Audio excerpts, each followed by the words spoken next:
Eine Kreisstadt, die einst den Beinamen Stadt der 100 Schornsteine trug. Ein Stadtbezirk, der geprägt ist von Niedergang und Verfall. Eine Personengruppe, die durch Graffiti-Kunst auf sich aufmerksam macht.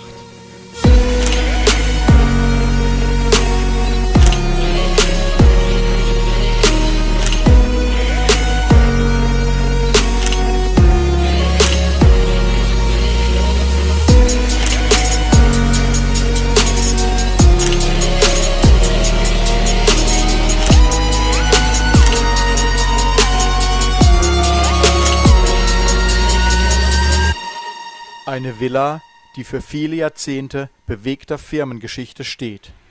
Firmengeschichte, hinter der sich der Name VEB Kombinat Textima verbirgt. Die Villa wurde im Jahr 1909 als Teil dieses Kombinats errichtet, zusammen mit einem Fabrikkomplex, der sich auf Textilveredelungsmaschinen spezialisiert hatte. Davon sind die meisten Gebäude inzwischen abgerissen worden, aber die Villa selbst bleibt bestehen. Als steinerner Zeuge einer Industrie, die zu DDR-Zeiten Tausende von Arbeitsplätzen brachte, aber nach der Wiedervereinigung einen langsamen Tod starb.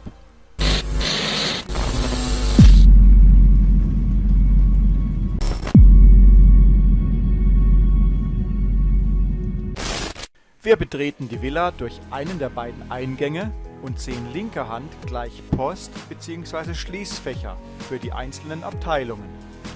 Dann wollen wir doch auch gleich mal unsere Post einwerfen.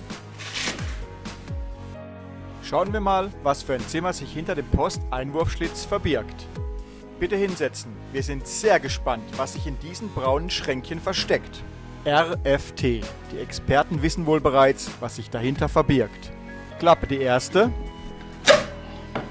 Klappe Nummer 2 und die letzte Klappe.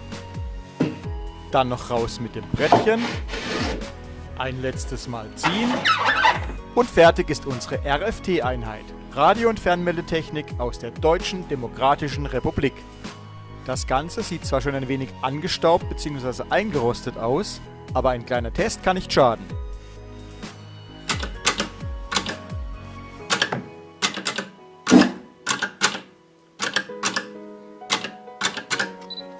Wer hätte das gedacht?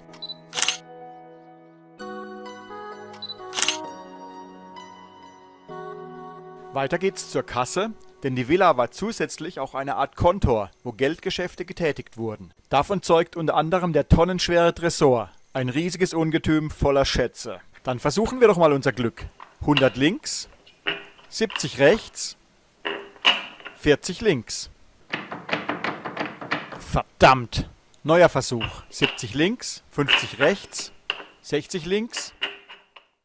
Schauen wir uns mal in der Lohnbuchhaltung um. Mit dieser Rechenmaschine wird sicher nichts mehr kalkuliert und mit dieser Schreibmaschine nichts mehr getippt.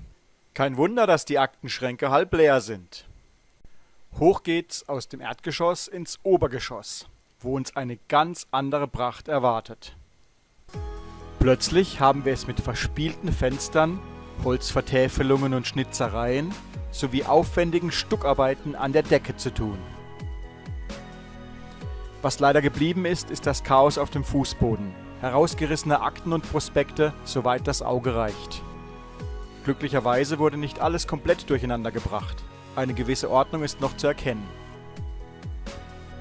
Prospekte in 4 verschiedenen Sprachen: Deutsch, Spanisch, Russisch und Französisch. Wollen wir doch einmal einen schnellen Blick werfen in eines der Ablagefächer.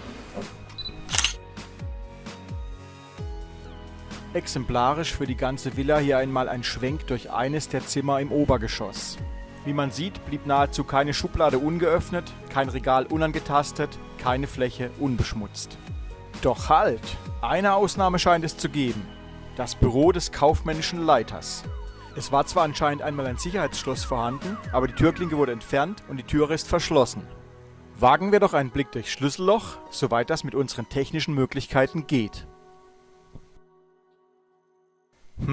So richtig ordentlich scheint es darin aber auch nicht wirklich zu sein. Kurz ein paar Informationen zu Textima. Ein Kombinat, das Textilmaschinen produzierte, aber auch alles andere übernahm, das mit der Textilindustrie zu tun hatte. Fadenherstellung, Wäscherei oder auch Nähnadeln, um nur ein paar Beispiele zu nennen. Im Jahr 1996 wurde das VEB-Kombinat Textima aufgelöst. Aber genug der Firmengeschichte. Es ist an der Zeit, das Rätsel der strickenden Großmutter zu lösen. Dazu begeben wir uns nochmals ein Stockwerk nach oben, ins Dachgeschoss. Dort steht ein uralter Ledersessel, aus dem die Füllung bereits herausquillt. Dahinter das Graffiti einer bebrillten Oma, die mit ihren Stricknadeln etwas anzufertigen scheint. Schauen wir der strickenden Großmutter in ihrem bequemen Polstersessel ein wenig bei ihrer Arbeit zu.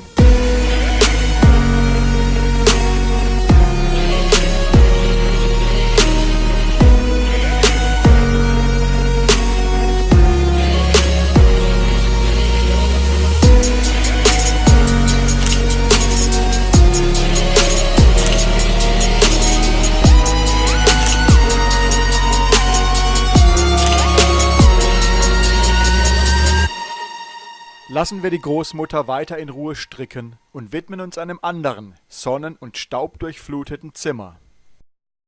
Auch wenn es irgendwie an ein Verhörzimmer erinnert, mit seinen beiden gegensätzlich platzierten Stühlen, dem Tisch und der Schreibmaschine darauf, diente dieses Zimmer doch sicherlich einem anderen Zweck. Doch wofür? Darüber kann nur spekuliert werden. Es bleibt interessant oben auf dem Dachboden, wo immer noch die roten Fahnen des Sozialismus und der Arbeiterbewegung wehen. Alte Propagandaschilder und Werbetafeln auf dem Speicher.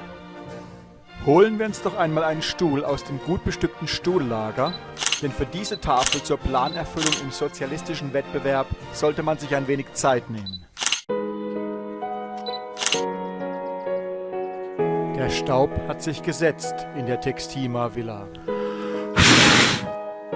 Die Großmutter wird leider auch nicht jünger, sondern muss ihrem Alter Tribut zollen. Aber solange sie ihre Stricknadel noch halten kann, wird sie in ihrer Villa wohnen bleiben, bis auch sie irgendwann zu Staub zerfällt.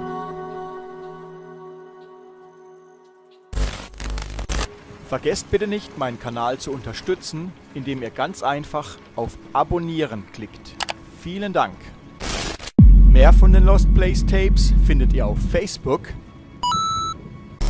und natürlich auch auf Instagram.